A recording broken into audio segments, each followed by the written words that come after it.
那你这个协议上的签名，我怎么知道是不是真的？而且，我好像没有看到薛律师的签字啊。薛东和乔少廷有故，这件事情暂时不要让他知道的好。再说，我和付超还有刘昊天都已经签字了，已经是合伙人的绝对多数了，协议是有效的。知道为什么我只问你要了100万吗？不是我宣付，其实你可以多要一些。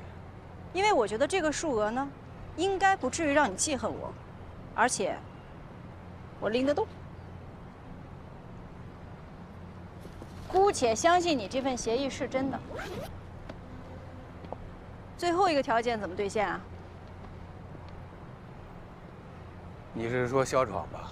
他真的有枉法行为吗？当然没有。如果确认他是干净的，领导不会为难的。这件事情和我不相干。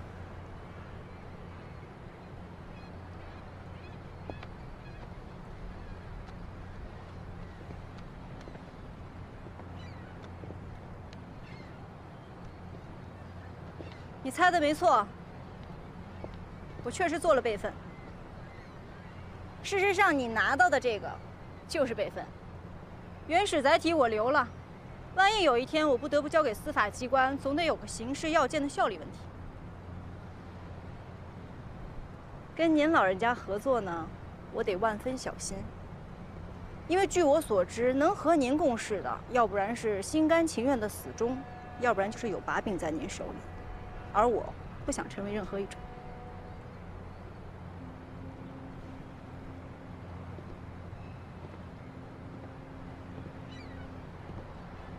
现在，我好像有把柄在你手里啊。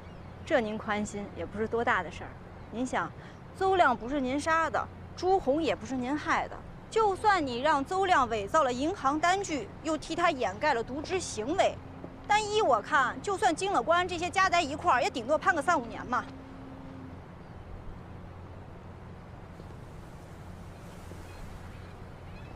你以为我怕坐牢吗？你如果不怕的话，为什么一定要毁了乔少廷呢？我从来就没打算毁过他。你知道，他是我的学生，我一手把他带出来。他不念这份恩情也就罢了。这些年，他一直就针对我，我只是找个机会提醒他一下而已。你都快给我跪下了，你还端着呢？你就是害怕乔少廷，因为你知道他锲而不舍，总有一天会揭穿你。你担心你的声誉，担心你的地位，你担心这一辈子在这个行业里苦心经营的关系网瞬间毁于一旦。你更害怕坐牢。从法学泰斗到阶下囚，这个落差会让你感觉到耻辱和恐惧。而乔少廷是有可能将这一切变成现实的人。这次，只不过是他运气好。老严也是多此一举，把那个姓邹的小子给要死了。要我说，邹亮的事情你就不该告诉严培旭。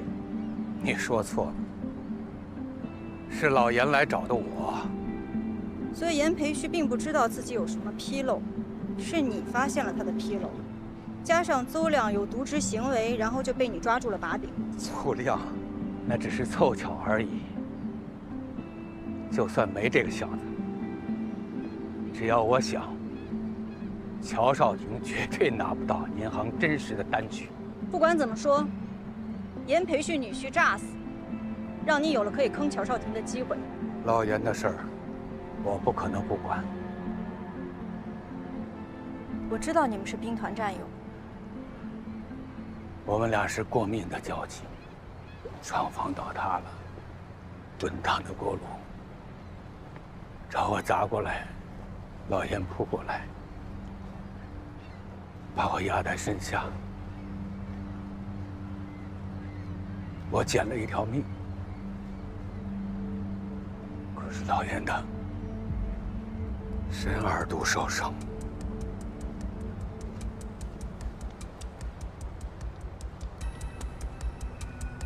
对，在你们看来，我虚伪，我阴暗，我让邹亮制造伪证，我变相协助朱红诈死。我一直想把乔少廷驱逐出这个行业，可我不是冷血动物，我有我的为人做事的原则，我有我要保护的人和东西。在金港，我才代表这个行业的规则。我不管你和乔少廷之间有什么恩怨，我也不知道你做了多少亏心事，这些我都不了解。不得不说，我今天确实有一点被你感动了。如果你们没有害死邹亮的话，我们害死了邹亮？开什么玩笑！邹亮、朱红，还有那个王博、雷小坤，他们是什么玩意儿？吸毒的赌棍，涉黑的流氓无赖，他们就像蛀虫一样侵蚀我们这个社会，他们自甘堕落，连粪土都不如，死不足惜。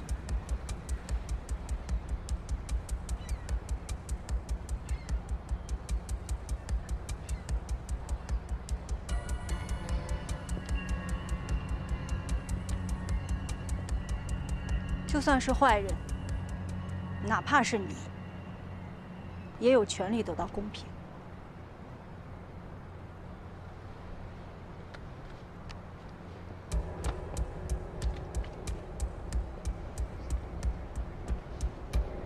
黄北平，跟我们回警局聊聊吧。我有什么涉嫌违法犯罪的行为吗？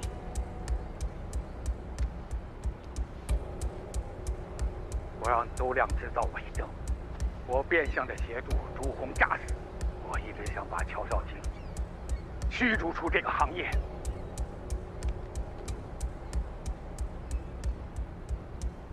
你别看我，你搜过了，我身上没有窃听设备的。还回来吧。这个钱是你在金港银行取的吧？大笔提现呢是需要预约的。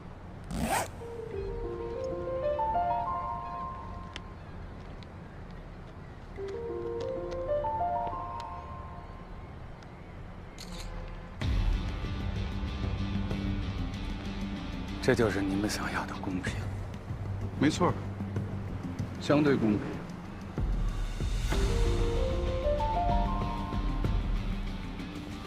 你猜的没错，他拿那个什么东西在我身上绕了一整圈，幸亏你和赵星辰说懂去了。等等，我有个问题想问他。你怎么知道我拿到了邹亮和你的录音？是，之前他跟我提过，他可能想用这个事儿来要挟我。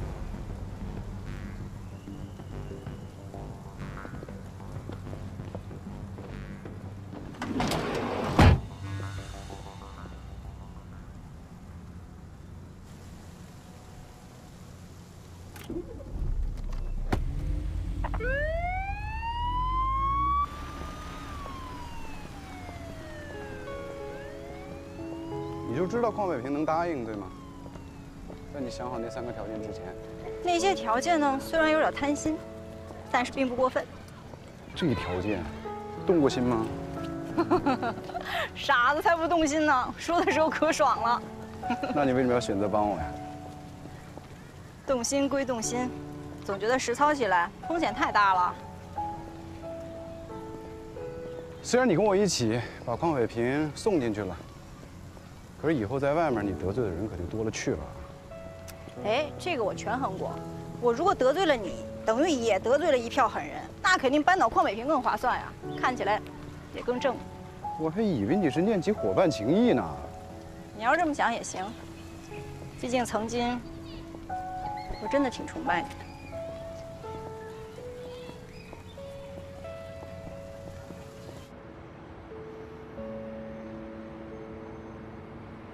王者归来，不知道这个案子是不是得重审啊？在公安给出最终结果之前，我还是以你们的辩护意见作为参考吧。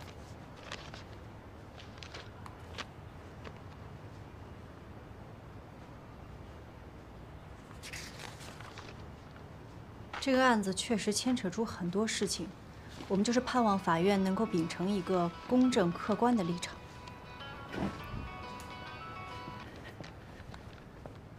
哎喂，乔律师，我是5万，记得吗？借你钱那个。哦，我记得。我借您的钱不是还没到还款时间吗？啊，没事。你现在哪儿呢？我现在北京呢，有什么事儿吗？啥时候回啊？我今天下午2点的飞机，应该5点多到。得嘞，那机场见啊。这是你第一次来北京出差吗？感觉怎么样？有点冷。还好吧，可能是你不太适应北方的气候。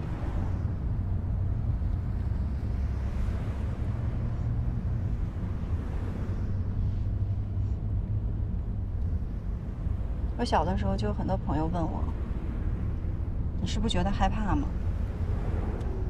从那么高的地方往下跳，仙人球长满了刺，伸手就抓，伤口流着血还嘻嘻哈哈的。因为我的身体不会告诉我什么是危险，所以我不会觉得害怕。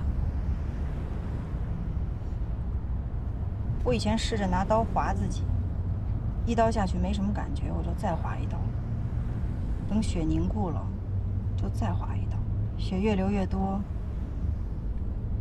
我开始觉得自己的手指慢慢的发冷，我才意识到对我而言，冷才是危险的信号。在害怕什么？薛东一开始找到我开出条件让我去德士所帮你，但是我不知道这后边还有张主任。这算不上一个恶毒的阴谋，就算有个人利益掺杂在里面。但发心是好的。再说了，这事儿已经过去了。一直到最后，我都站在你这一边，是我自己的选择。我知道。只是我不知道自己选错了没有。你为什么会这么想呢？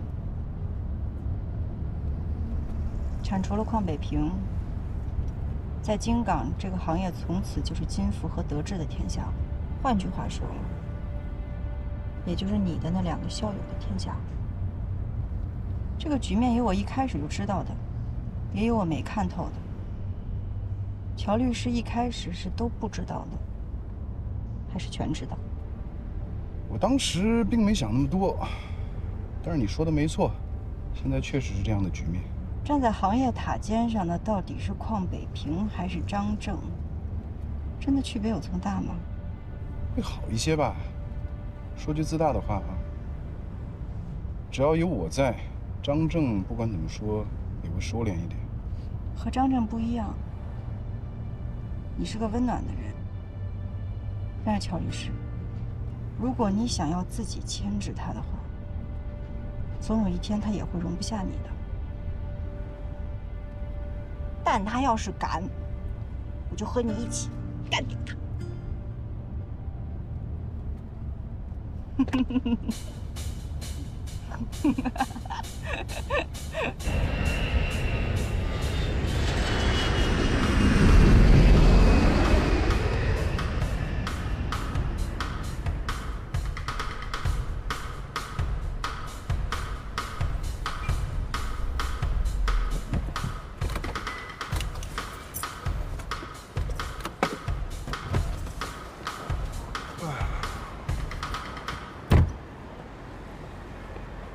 行了，乔律，咱俩2清。2清了啊？我不跟你借了，你哥们儿替你还了。我哥们儿连本带息。叫什么名字？叫什么名字我还真没问。他长什么样啊？戴个眼镜，挺不招人待见那样的。哦，你说韩冰吧？那他除了替我还钱之外，他还说了什么吗？他还说他和你一样，不喜欢欠人情。哦，对了，你好像真的误会他。走了。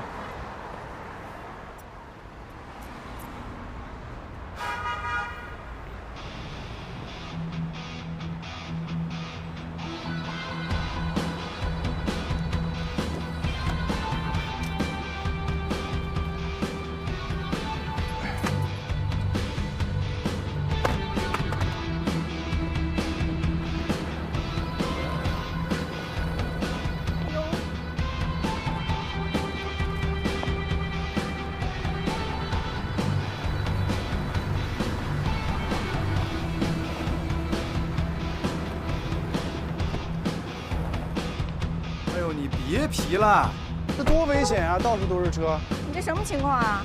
幸亏你劝我悬崖勒马，这韩律师呢又有那么一点讲究。所以你的车赎回来了。但是现在有个涉及到命运抉择的问题需要选择。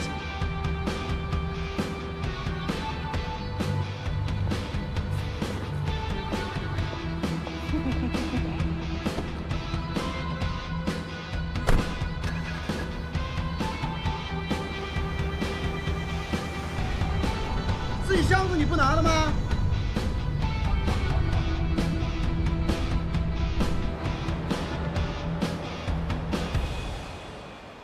来请我喝茶了吧？说起来真是巧啊！昨天我刚放下电话，我那边单子就出状况了，担保公司金港，巧不巧？金港哪家担保公司啊？需要我帮忙吗？不用，我那都是小事儿。哎，你那边提讯进行的怎么样？我听说金港出了个大案子，有2个小混混为了讨账，把人给关在笼子里踹水里去了，有这事吗？师傅，你应该知道的。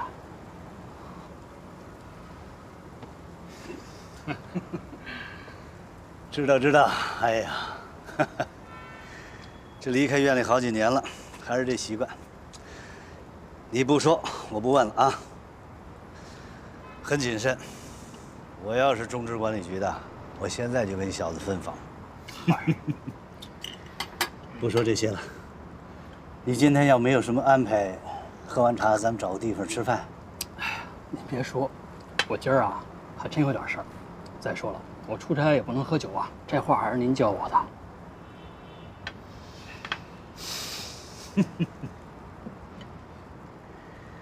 人走茶凉啊，不知道从什么时候开始啊，你小子也学得这么跟我说话了。从我知道金港的担保公司从不接受私企反担保开始。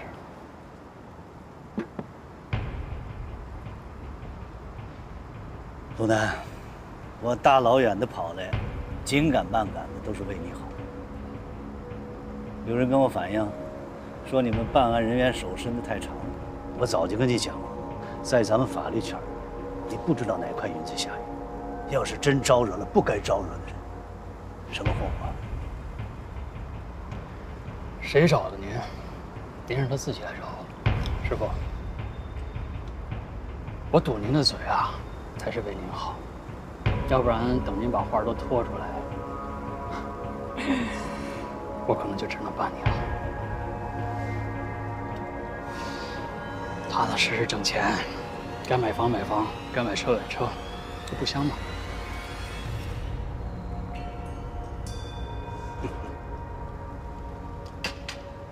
哎呀，时间差不多了，我还有事儿。等回北京啊，回北京陪您喝酒。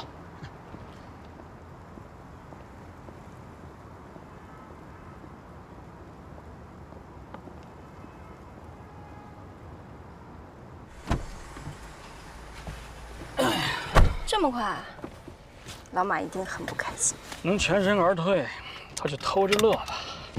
哎，说夏阳支队找到李良的车了，而且从车内起获了300多的摇头丸和大量现金。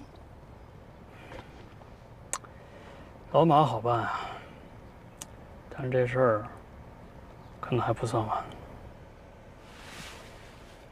会有人盯上你？那这人可算踢铁饼上了。输赢还不好说，不过就算这把牌我跑不了，好歹先把炸弹给扔了。走吧。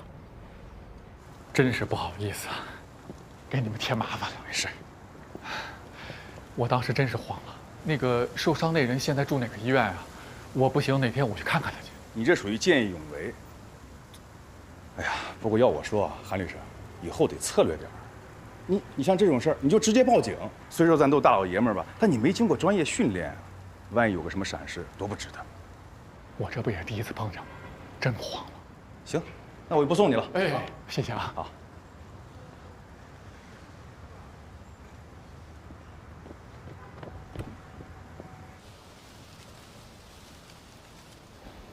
这是乔律师被投诉的听证材料。包括我写的一些申辩意见，你看看还有什么需要补充的。如果有可能，作为米耶格的代理律师，你也出一下你的意见。弄完之后送去律协吧。好，知道了。这个里边怎么还有你的监管问题？乔律师当时被拘留调查，案子本来就是我派给你的。要真是他出来之后还私下传通对方代理人，我肯定有监管不力的责任。那我的材料怎么写？就按你正常代理行为做陈述就好。你是无名小卒，怎么写不重要。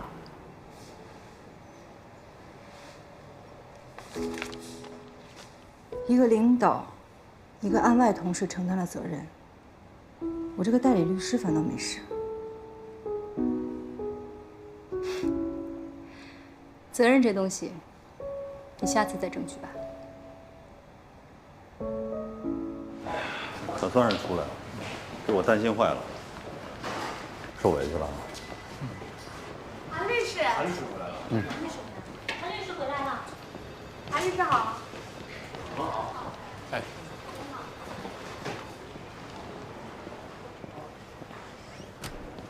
肖律师，等我一会儿啊。好。韩律师，我都听说了，谢谢。哎呦，您别这么说，主要还是乔律师。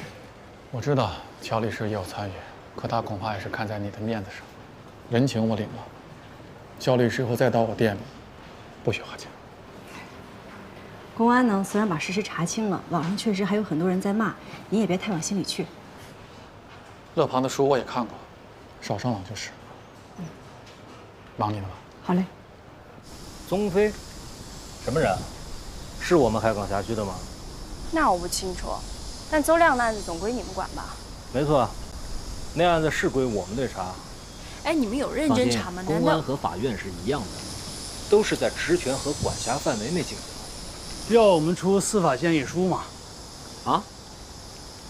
你知道的，在我们审理案件的时候，如果遇到影响案件复核但又不属于我们法院管辖的问题时候，我们可以依据司法建议权向有关机构出具司法建议书。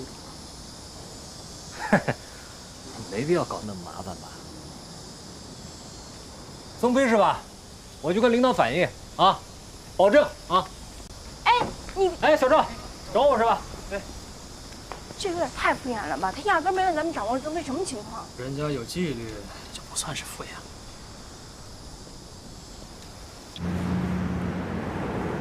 赵新成真是那个意思吗？万一他就是敷衍咱们呢？你有点边界感好不好啊？尤其是干咱们这行，边界就意味着全责。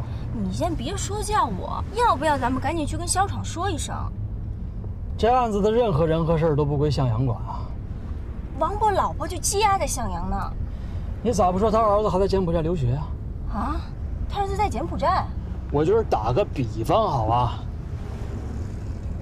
这些人都不是咱们复核案件的涉案当事人，就算他们被羁押，也不是因为咱们复核案件的案由。可大家都是刑事司法体系一份子，这时候分这么清楚，这事儿摆明了是有很强关联性的。反正我是干了这么多年，规矩我都懂。上有老下有小，对面还坐着个大领导，我是不敢胡来啊。这事儿里面，宗飞肯定是个关键人物。对，但是这事儿不归你管。田培旭的资金贷款流向也很可疑，说不好，而且这事儿还真不归你管。那对脱线律师现在调查的方向都是对的，而且很有可能他们手里掌握了重要的线索。也许吧，你别跟这俩人瞎掺和。是别跟他们掺和，还是真别跟他们掺和？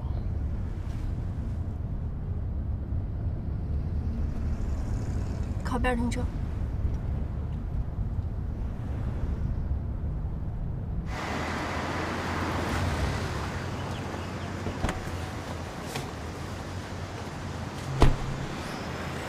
我们一人去哪，南哥？注意安全啊！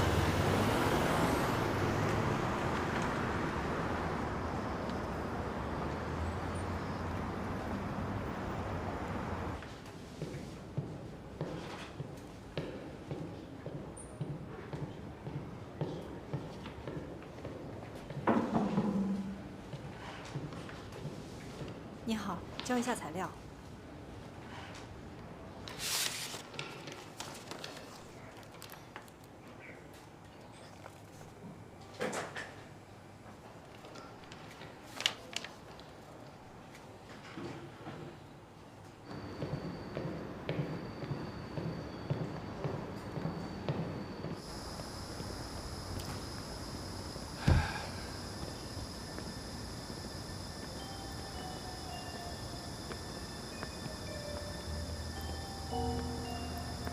怎么，还在努力？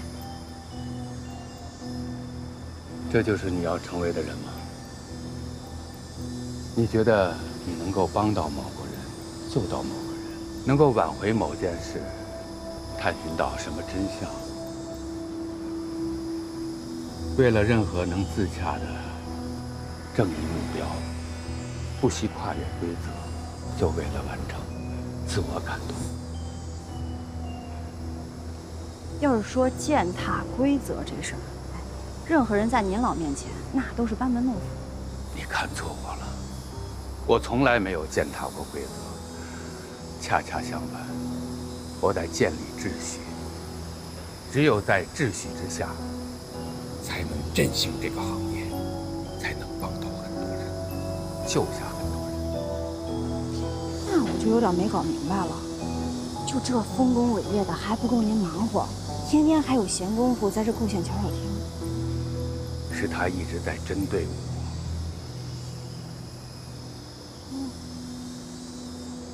我。那现在不止他一个了。你有一个哥哥在向阳刑侦支队，没错吧？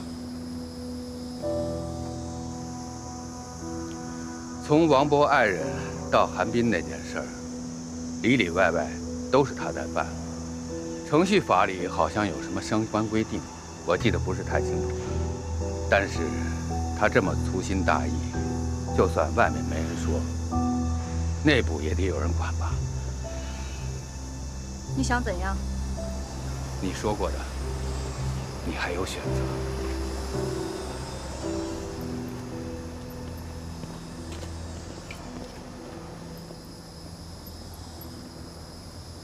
张正退选，你交了吧？我哪有资格教主任怎么做呀？多事之秋，大概主任有他自己的考量。我不管你们那些破事儿，韩律师，你这次能够平安无事呢，主要是公安机关找到的关键物证。当然了，肖律师呢也出了很大的力气，还遭遇到了一些危险。是，我知道，所以我真的是非常感激。我就是来找你要回报的。肖律师呢跟我是搭档，你欠他的人情，我来替他跟你讨。没问题，只要我能办得到。左亮遇害那晚，在我抵达现场1小时之前，自他停车的江州银行门口周围2公里内，交通、安防、民防所有的监控录像我都要。肖律师，你知道你在说什么吗？你要的这些，我不仅没有任何权利调取，相关机构也不可能泄露，这根本办不到。这就是那晚出事的地方吗？那天晚上天太黑，我没什么印象。这离你店门口也就不到100米，只有这一片区域呢是监控盲区。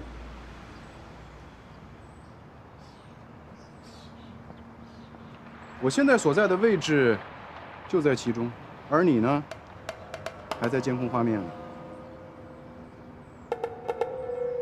乔律师，你这么说什么意思？你那晚保护过毛毛？是。他跟我说那个小伙子有可能要引诱他吸毒，所以我赶紧让他先走了。不是那会儿，是更早的时候。来，准备好了，15、20、20。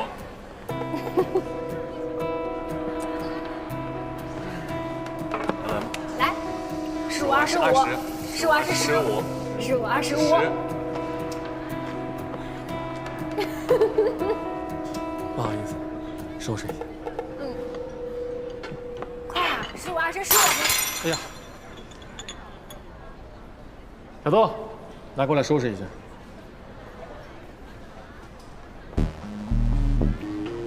我不知道为什么最终你还是不肯放过李良，可能是因为你真的很讨厌毒品，又或者是说你无法容忍有人在你店里搞事情。正当防卫，有可能，反正监控没拍到，没有人知道是不是发生了防卫挑衅。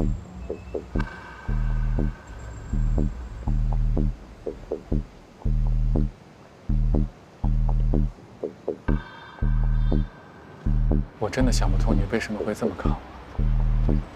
事情不是你想的那样。当然，你和肖律师的人情我肯定会记得，只是你确定要这么做吗？尽快找来。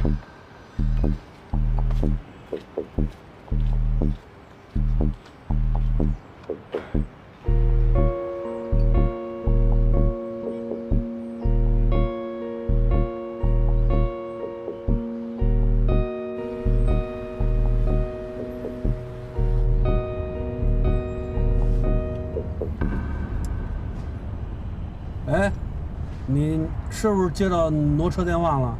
挪车？没有啊。也对，我才是车主。没事没事。哎，一会儿你要是接到那挪车电话，你不用管。我的车被套牌了，好像就你开那辆。我非逮着这孙子不可。哎，你别冲动啊！你找着之后打122报警。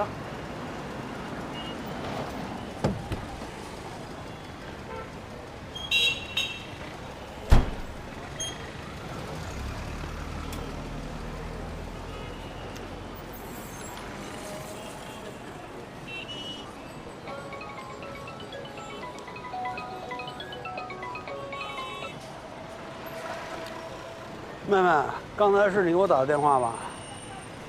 我打的。那孙子的车呢？套着牌那个。没车也没套牌，我打电话就为了把你翻过来。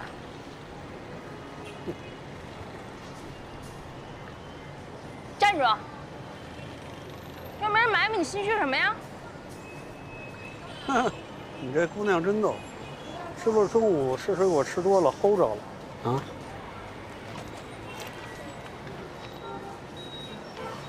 哎呦，法院呢？是不是可以协助一下我们的工作啊？您这刑事审判庭的大姐，刑事，我怎么协助你？你怎么帮你那个好基友呢？给我们也招风抓个药呗。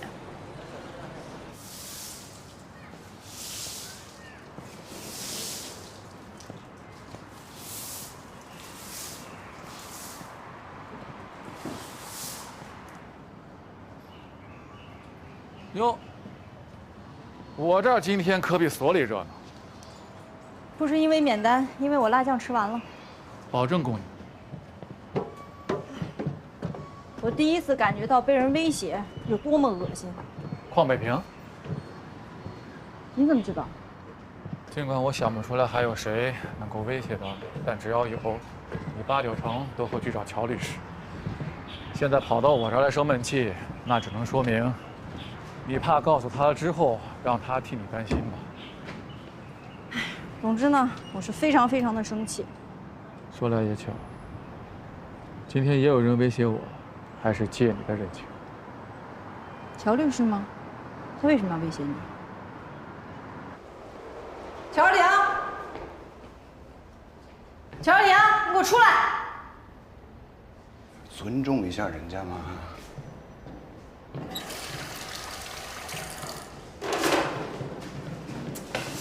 你能不能在乎一下人家窝尿的人的感受啊？你为什么要这么做？那能怎么办呀？去邹亮家里头翻个底儿调，找金条。如果真的是有这段录音的话，那将是扳倒邝北平的决定性证据。你现在要搞清楚，你到底是要扳倒邝北平，还是查清邹亮的死因，还是找出朱红的下落？这俩其实是一件事儿啊。不是朱红的下落首当其冲，这才是我们的工作。如果你说严培旭那笔银行的贷款流向可能和朱红有关，这我认。但是邝北平和邹亮之间到底有什么可能和朱红没有直接关联？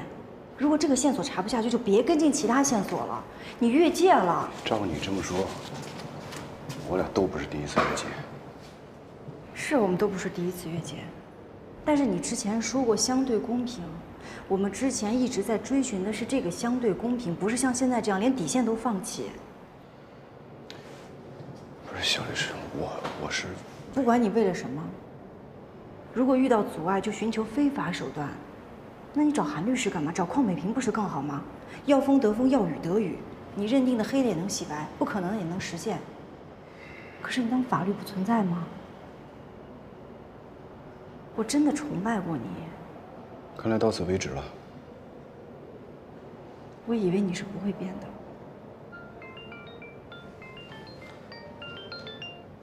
喂，美女，大姐，江湖救急。金爷。对，江湖救急。怎么了？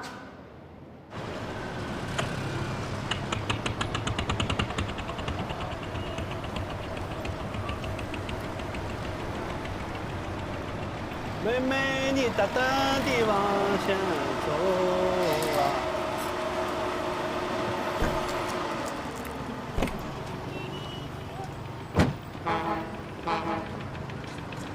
你们俩怎么会在这儿？我的备胎。听官方的回答，官方的。我俩偶遇，他非说要请我吃什么海鲜喝气泡水，说这儿的海鲜特新鲜，你们坐啊，一起吃点。这个气泡水海鲜都不长肉。这户外景观大卡座，除了物美价廉，还有什么别的妙处？你们俩上回找完我之后，派几个兄弟在这儿蹲了一段时间，发现这个宗飞的主业就是专门低价收购境外赌博公司的债权。当然，仅限欠债的在金港之内，把这些债权收回来，大家钱一分，就有点像那个不良资产处置。对，有点那个不良资产处置那意思啊。那你俩在这蹲谁呢？这么回事儿。这最近这外城的码头啊，人人皆知，有一个搞海运的老梁在网上玩百家乐，欠了大几百万，4艘船，一个厂房，都抵进去了。不出意外，这笔单肯定是宗飞来抄底。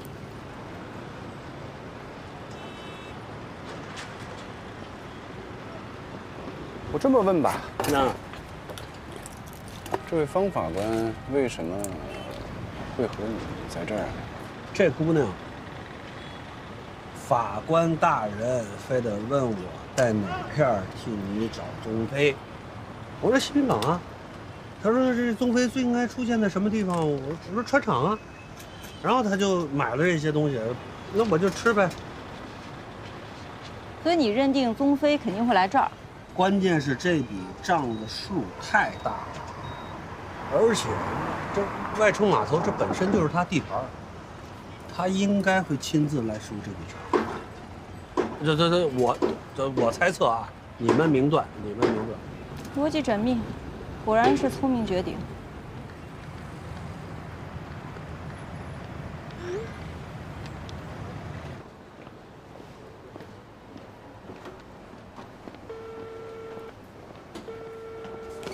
我是赵新成，正在除暴安良，出了副本就回电，不回就是捐躯了。现在有一个非常严峻的问题摆在我们面前，你们谁认识宗飞吗？或者说谁知道他长什么样？那就算他来给我们上菜，认不出来也没用啊。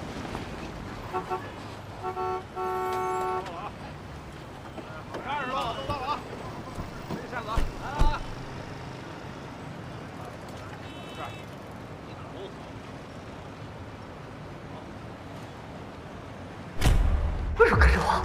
你能搞清楚谁在威胁谁？干什么呢？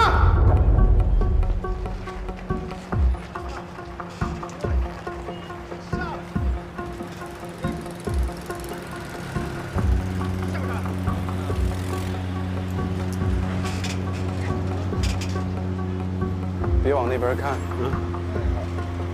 穿花衬衣、小矮个、领头那个，他跟贩毒的有关联。之前就是他用刀威胁肖律师来的。快点！有熟人这事儿。什么？这船厂码头一般都有3、5伙人，余杭没准儿也有6家主理。可这这摇头丸，托拉斯，这肯定是只能一会儿啊，要不然非得打出狗头来不可。这家伙要是跟贩毒的有关系，那肯定跟宗飞是一道的。那你自己能搞定吗？拜托，不是所有的光头都是超人好吗？我能对付2个，你们俩怎么样？那还能怎么样啊？报警啊！报警？说什么？人家又没打又没杀他。肯定是非法催收啊！这么多人，要不然就使用暴力手段，要不然就以暴力手段相威胁。你相信老梁会在公安面前承认自己欠赌债的事儿吗？怎么还不报警？说好的底线呢？首先我们要搞清楚我们来这儿干嘛。如果宗飞没有出现，我们就报警了，会不会打草惊蛇？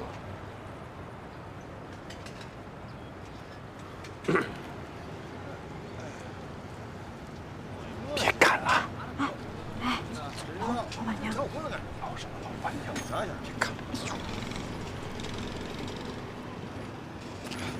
去跟着他们，你们在这盯着那帮马仔，要是什么情况的话，给我打电话，我可不想被全后包夹。我跟你一块儿去。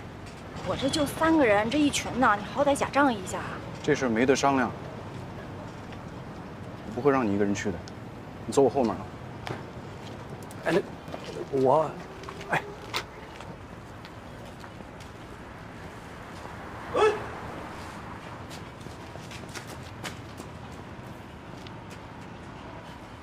哎，有你们这么跟踪的吗？大大方方的不行吗？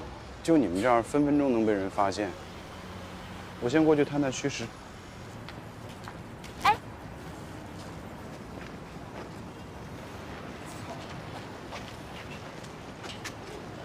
如果情况不妙，立刻报警。阿贝，阿贝。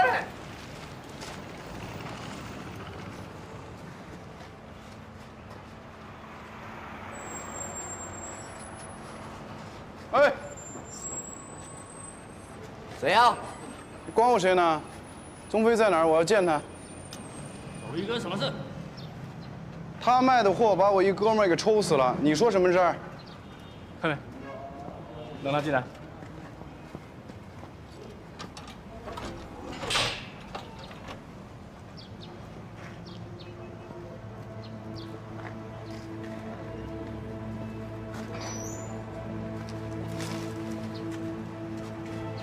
他会不会有什么情况啊？让他成，肯定有情况。那咱们报警吧。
决结果来看，没什么问题啊。朱红并没有死。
不好意思，信号不太好，我马上就到啊。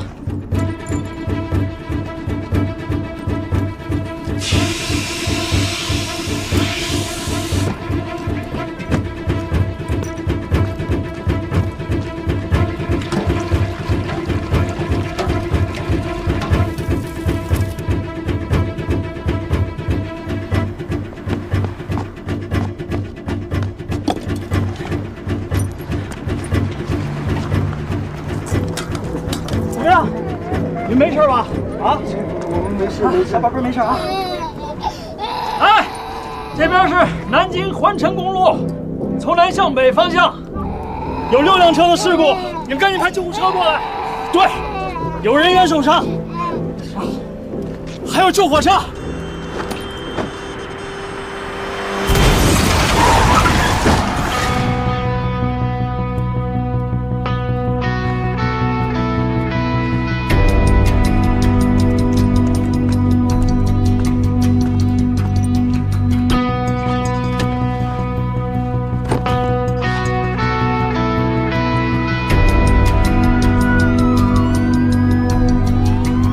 北京时间上午的8点50分，我现在所在的位置是南京环城高速由南向北滨海出口附近。我身后发生了一起多车连环追尾的重大交通事故。我们可以看到现场非常的紧急，目前警察、消防、救护人员已抵达现场进行现场救助。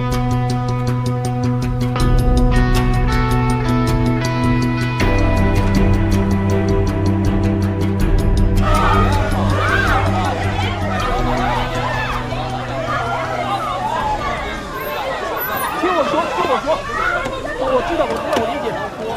你们的情绪我都理解。你们，但是你们听我说。好，我知道。您是？你好，最高院刑庭的鲁南，你们吴队叫我过来的。您受伤了？啊，没事。别激动，我连了。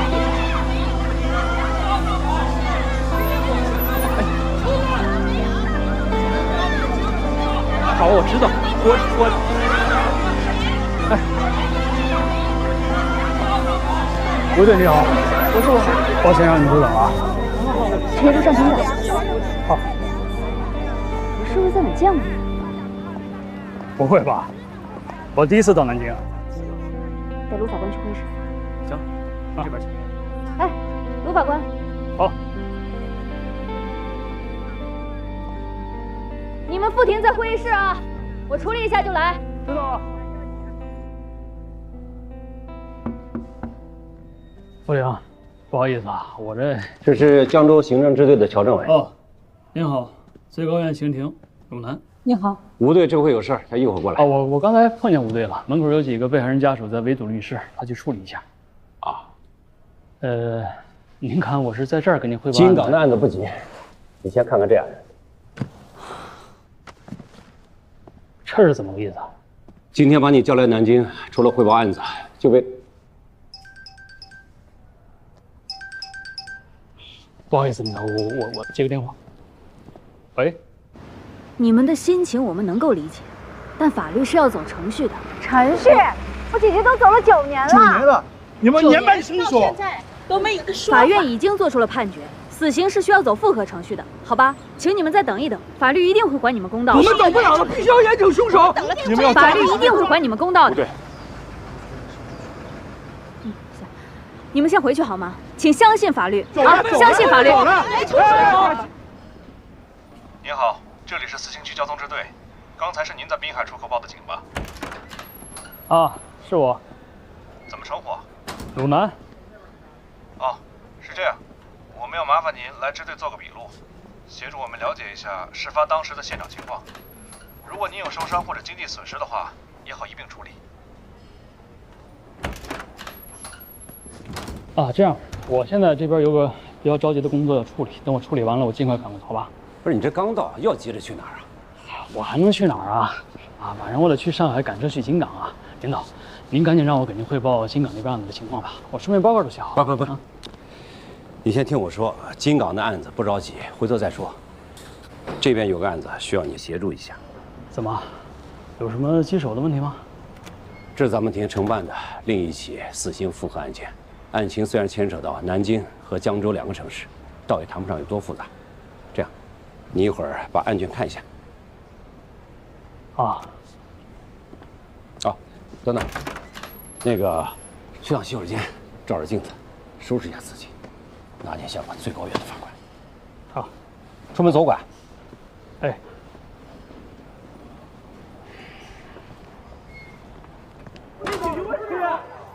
吴队，你又来干什么？还嫌不够乱啊？田阳的案子，田阳的案子已经到了死刑复核的阶段，我们的工作已经告一段落。你要是有任何的疑问，走程序上报。哎，久等了。哦，你先看看案卷。哎，有什么疑问，乔政委也能向你解释。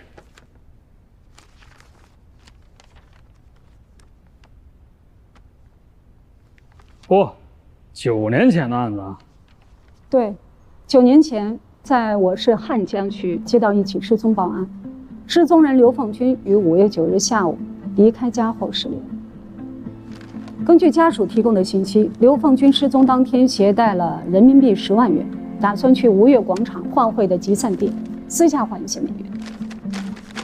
根据这一线索，辖区民警多方摸排，通过走访得知，在下午的5点多，吴越广场绿豆汤摊主曾见到刘凤军随一男一女自广场离开。刘凤军遇害以后还被分尸了。第一部分尸块是在她丈夫报案后1周，也就是5月16日，在汉江西区跨海大桥下的浅滩区发现的。此后近1个月的时间里，我们又先后在汉江区和雁江区都发现了尸块。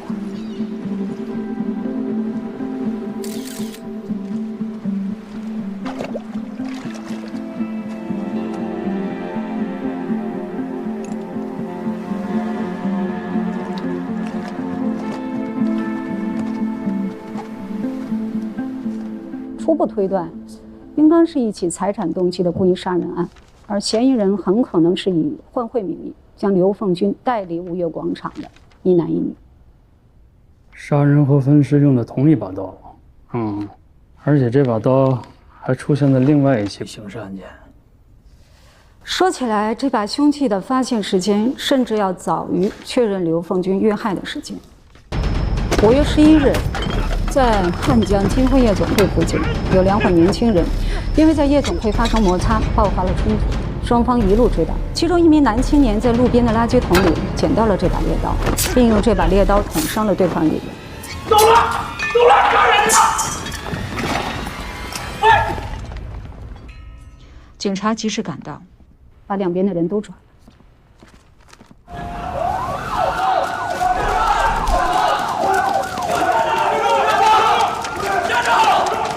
这没有护手的刀，就是容易伤了自己。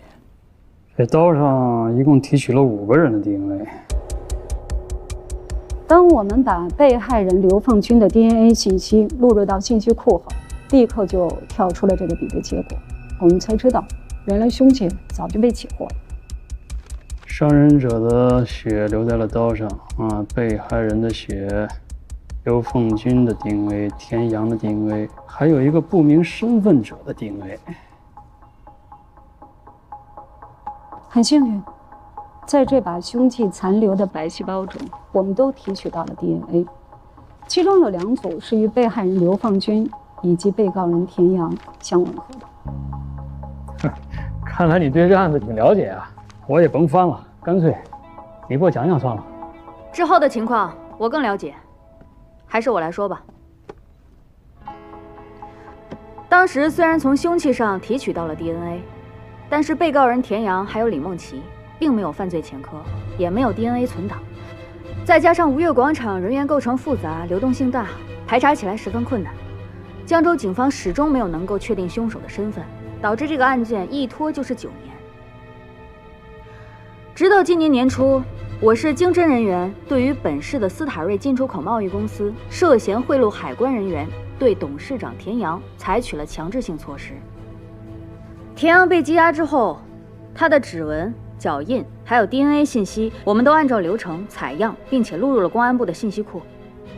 这不到1个小时，对比结果就出来了。主办室电脑警报响得满楼道都听得见。命案优先，这个案子当天就交到了我的手上。 田阳就是9年以前在江州杀害刘凤军，并且将其肢解抛尸的人。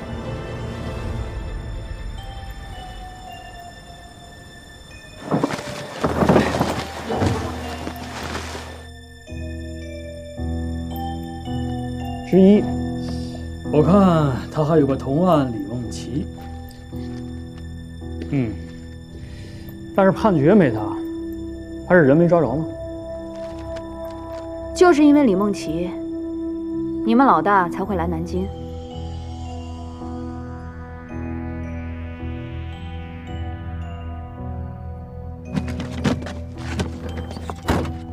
哟，杨哥，这晚还忙着呢。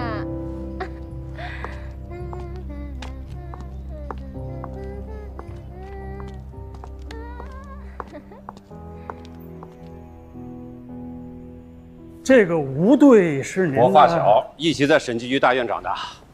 她第一任老公是我大学同学，现在的老公是我法官进修学院的同期。哦，不，您这可是公事私事一起抓，甭瞎打听这些啊。总之，这案子在张涛手里复核了好几个月了，该提讯也提讯了，各阶段的证据全核实过，走访也基本完成了。我跟吴队沟通过这个案情，都认为对于这个案子。 要慎重、慎重再慎重，不要紧赶着让这个田阳去死。刚才吴队他们不是也都说了吗？这个李梦琪8年前结婚，1年之后就失踪了，现在是活不见人，死不见尸。这跟我在金港复核的那个案子倒是有点像。咱们有句词儿叫做另案处理。怎么个另案处理？我是说，甭管这个李梦琪归不归案，他都不会影响对田阳的刑罚执行。还真不好说。从预审开始，到张涛复核过程中提讯。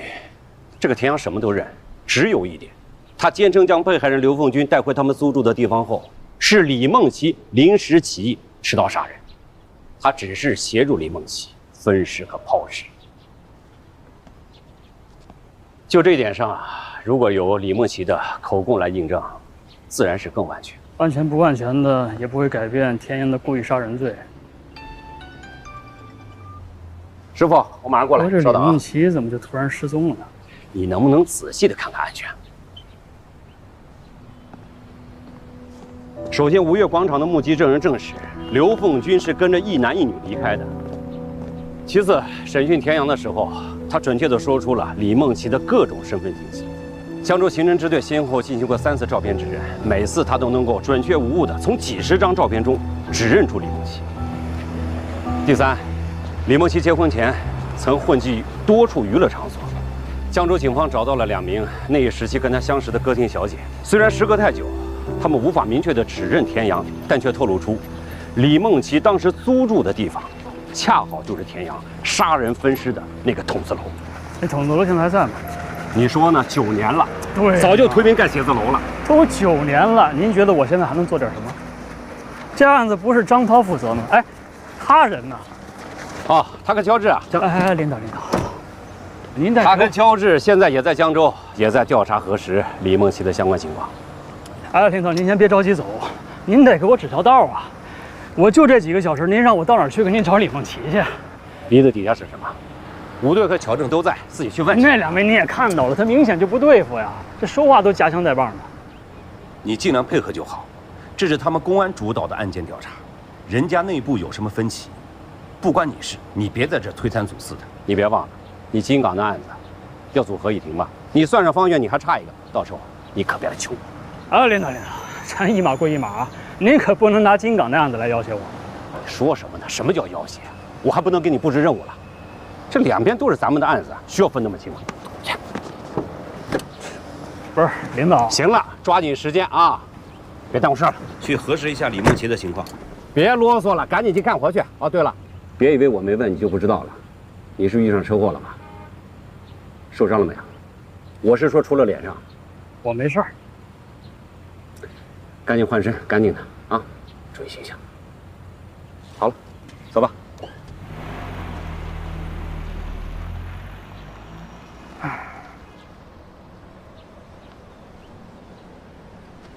法官，法官，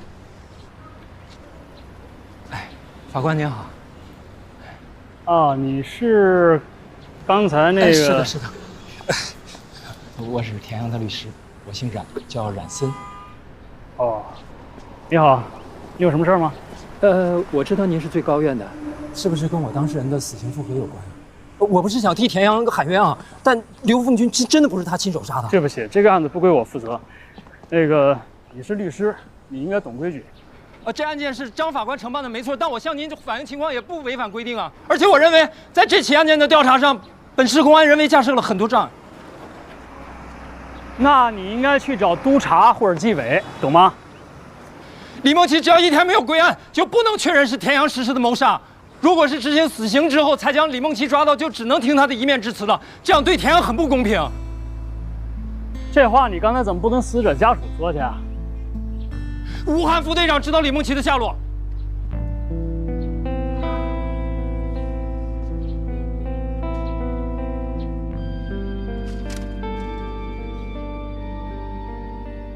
哎，最高院这哥们儿，怎么刚来就跟田阳律师搞到一块儿去了？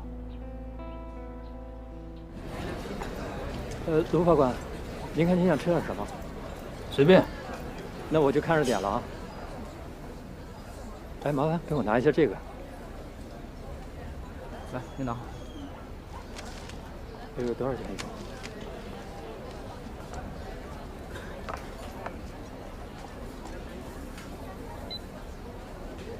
好了，给你了啊。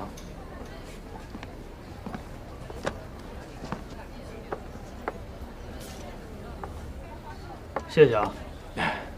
也不知道您爱吃什么，我就胡乱点了点。都行。水。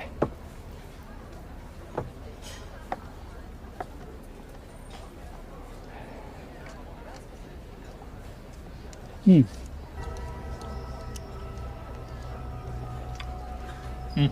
谢谢。你刚才说，吴队知道李梦琪的下落，什么意思啊？据我调查了解，田阳和李梦琪其实一直没有分开。虽然后来在江州，李梦琪傍上了大款，但最终还是追随田阳来了南京。是吗？那我八卦一下，既然这个李梦琪都已经追随到南京了，那为什么田阳又娶了别人呢？因为李梦琪在南京见不得光。什么意思啊？田阳来到南京之后，成立了斯塔瑞进出口贸易公司，但短短几年，斯塔瑞就成了南京排名前10的纳税大户。说这些全靠进出口生鲜，您信吗？你把话别说一半啊！既然已经说了，就把你知道的说说呗。我是斯塔瑞的法务，虽然财务记录我看不到，但我一直怀疑，除了正常的进出口贸易外，公司在暗地里同时境外走私。那你怎么不把这些跟相关部门反映啊？第一，我没有实证；第二，我端的是公司的饭碗。所以你老板被抓了以后，你就变成了他的刑事辩护律师。田阳是我的领导，也是我的当事人，不管是职业属性还是私心，他的个人权益都应当是我放在首位的。那田阳公司帮这个走私集团洗钱，他跟李梦琪是什么关系呢？南京最大的走私团伙基本上控制了东江港和北坞，也就是2个最大的口岸。据说这个团伙的头是个女的，所以我会觉得李梦琪在南京见不得光。李梦琪是个女的，没错，但总不能是个女的就是李梦琪吧？当然不是。哎，谢谢。虽然我觉得这个走私团伙的头目是李梦琪无凭无据，但这起码算是一个方向吧。我多次向警方反映，他们完全不理会。我甚至当面向吴队强调过这个调查方向，可他给我的回复是，与本案无关。等会儿，你之前可是说吴队知道李梦琪的下落，但是你现在这个意思，感觉你好像是在跟我暗示，这个南京刑侦支队的副队长是本地最大走私集团的保护伞啊。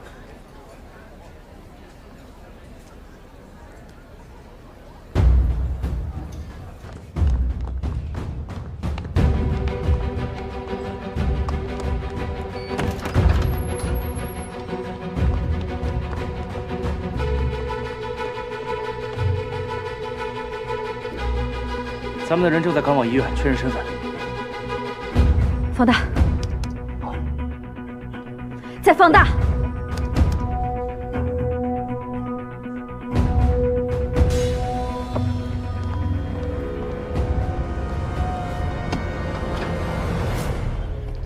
吴队到底是什么人，我不好断言。但田阳宁可接受死刑的判决结果，也从未提起这个走私团伙一个字儿。走私也好，洗钱也罢，总不可能比故意杀人更严重吧？田阳宁死也要保护的女人，您觉得最有可能是谁？所以你认为吴队对这件事情选择性失明，是担心？假设，我是说假设啊，这个走私团伙的头就是李梦琪。只是走私的话，不涉枪涉毒总不会是死罪吧？可如果有别的死刑罪名产生，那我想他不会顾及再把谁供出来。田阳的案子已经到了死刑复核的阶段，我们的工作已经告一段落。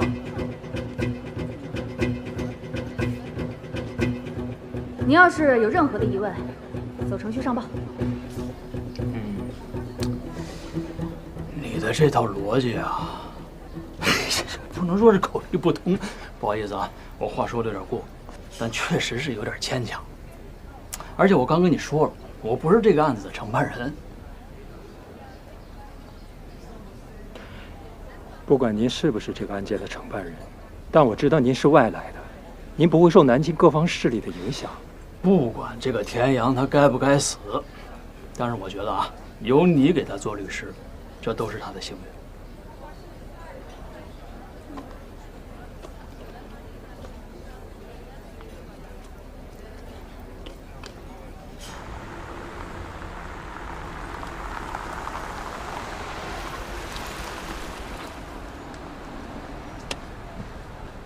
哎，这个江州来的乔政委，你认识吗？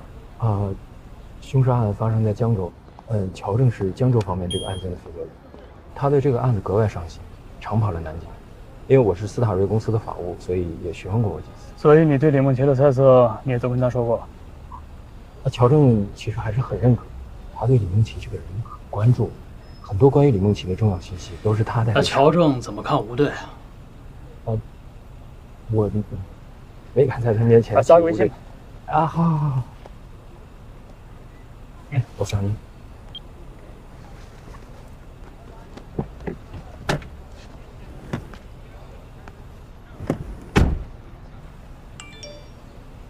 卢芳。